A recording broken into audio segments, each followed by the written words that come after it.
মেমারিতে BJP Trinamool মুখোমুখি, ঘটনায় উত্তেজনা পৌঁছায় তুঙ্গে। ঘটনাস্থলে পুলিশ। ফের রাজনৈতিক উত্তেজনায় উত্তপ্ত হয়ে উঠল পূর্ব বর্ধমান জেলার শহর মেমারি।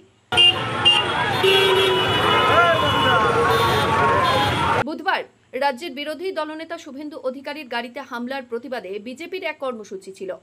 মেমারি থানার অন্তর্গত চকদিঘি মোড় এলাকায় বিজেপির জেলা সভানেত্রী স্মৃতিকণা বসুর নেতৃত্বে এদিনে বিক্ষোভ এবং থানা ঘেরাও কর্মসূচি ছিল। বিজেপির অভিযোগ, বিজেপির এই কর্মসূচিতে হঠাৎই ঢুকে পড়ে তৃণমূল কর্মী সমর্থকরা। রাস্তা অবরোধকে কেন্দ্র করে বুধবার সকাল থেকেই তৃণমূল ও বিজেপির মধ্যে তীব্র চাপা উত্তেজনা সৃষ্টি হয়। দুই দলের কর্মী সমর্থকদের মধ্যে বাকবিতণ্ডা থেকে শুরু হয় ধস্তাধস্তি। বিজেপির পক্ষ থেকে জানানো হয়, তারা শান্তিপূর্ণভাবে বিক্ষোভ কর্মসূচি পালন করছিলেন এবং স্কুলের ছাত্রছাত্রী ও অ্যাম্বুলেন্স চলাচলে কোনো বাধা সৃষ্টি করেননি। অন্যভাবে হামলা চালানো হয়েছে, তার গাড়ি ভাঙচুর করা হয়েছে পুলিশের উপস্থিতিতে। সেই জন্য আমরা আজকে বিক্ষোভ কর্মসূচি আমরা ভদ্রভাবে পালন করছিলাম। আমরা রাস্তা অবরোধ করেছিলাম। এখন স্কুলে বাচ্চাদের পরীক্ষা, আমরা ধীরে ধীরে এইটা কর্মসূচি বিরাম দেওয়ার সিদ্ধান্ত নিয়েছিলাম। সেই সময় তৃণমূলের একদল হারমাত রোহিঙ্গারা এসে এখানে অতর্কভাবে হামলা চালিয়েছে, মেয়ে ছেলেদের উপরে গায়ে হাত দিয়েছে এবং আপনারা ওটা আপনাদের ভিডিওটা আছে, মহিলারা বলছে। আর এই জিনিসগুলো কিন্তু প্রশাসনের উপস্থিতিতে তাদের চোখের সামনে ঘটেছে। টোটোর চাবি তুলে নিয়ে যাওয়া হচ্ছে, যেই টোটোতে আমাদের মাইক বাঁধা হয়েছিল। কি কারণ হলো? এখানে গণতন্ত্র নেই, এখানে রোহিঙ্গাদের তন্ত্র চলছে, রোহিঙ্গা তন্ত্র চলছে। আর কি কারণে হবে? এখানে ভদ্রভাবে সুশৃঙ্খলভাবে একটা বিক্ষোভ কর্মসূচি পালন করছিলাম। হঠাৎ কোথার থেকে টিএমসির ফ্ল্যাগ নিয়ে এসে একদল উন্মাদরা কী যে আরম্ভ করলো সেটা আমাদের জানা নেই, সেটা পুলিশ প্রশাসন ভালোভাবে জবাব দিতে পারে।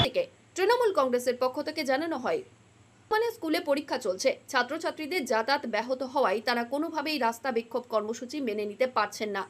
তাই শান্তিপূর্ণভাবে পরিস্থিতি নিয়ন্ত্রণে রাখার চেষ্টা করছি। তো বিজেপি যেখানটা অবরোধ করছিল সেখানটা তৃণমূল কংগ্রেসের কোনো কর্মী সমর্থক তো দূরের কথা, সাধারণ পাবলিকও ওদের গায়ে হাত দেয়, গায়েকেও হাত দেয়নি। মূল যেটা কথা, অবরোধটা হবে কেন? এখন পরীক্ষার টাইম, ছোটো ছোটো ছেলেরা পরীক্ষা দিয়ে যাচ্ছে, আপনারা সেটা দেখেছেন। তাদের আটকে রেখেছিল, এখানে অ্যাম্বুলেন্স আটকে রয়েছে। এটা হবে না, মানে হবে না, করতে দেওয়া যাবে না। সে যে হরিদাস পালি হোক, ওর শুভেন্দু অধিকারী এলো, চ্যাংদোলা করে বারে বার করে দেয়, পরিষ্কার পরিচ্ছন্ন কথা। প্রশাসন তো এখানে ছিল, আমাদের ছেলেরা এসে প্রশাসনের কাজ করেছে। আমাদের ছেলেরা এসে আমরা যেটা করতে চেয়েছিলাম যে কোনো পরীক্ষার্থী, কোনো ছাত্রছাত্রী তারা যেন এই অবরোধের চক্করে পড়ে, তাদের তো একটা ভবিষ্যৎ আছে। এদের তো 12টা যা বাজার বেজে গেছে। সামনের ভবিষ্যৎ প্রজন্মকে আমরা চেয়েছিলাম তাদের উপর যেন কোনো বাধা সৃষ্টি না হয়, তারা যেন পরীক্ষা কেন্দ্রে সঠিকভাবে যেতে পারে। একটা ছোট দুধের বাচ্চা, তার টিকা আছে, আজকে ভ্যাকসিন আছে হসপিটালে, সে ভ্যাকসিন নেবে না এখানে এদের অবরোধের চক্করে দাঁড়িয়ে থাকবে? তার তো একটা টাইম আছে, শুধু বন্ধ হয়ে যাবে।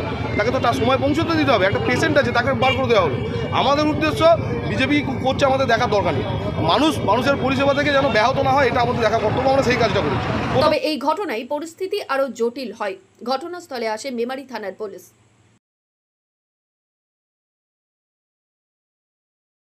মৃত্যুঞ্জয় যশের রিপোর্ট, সংবাদ আজকে নিউজ।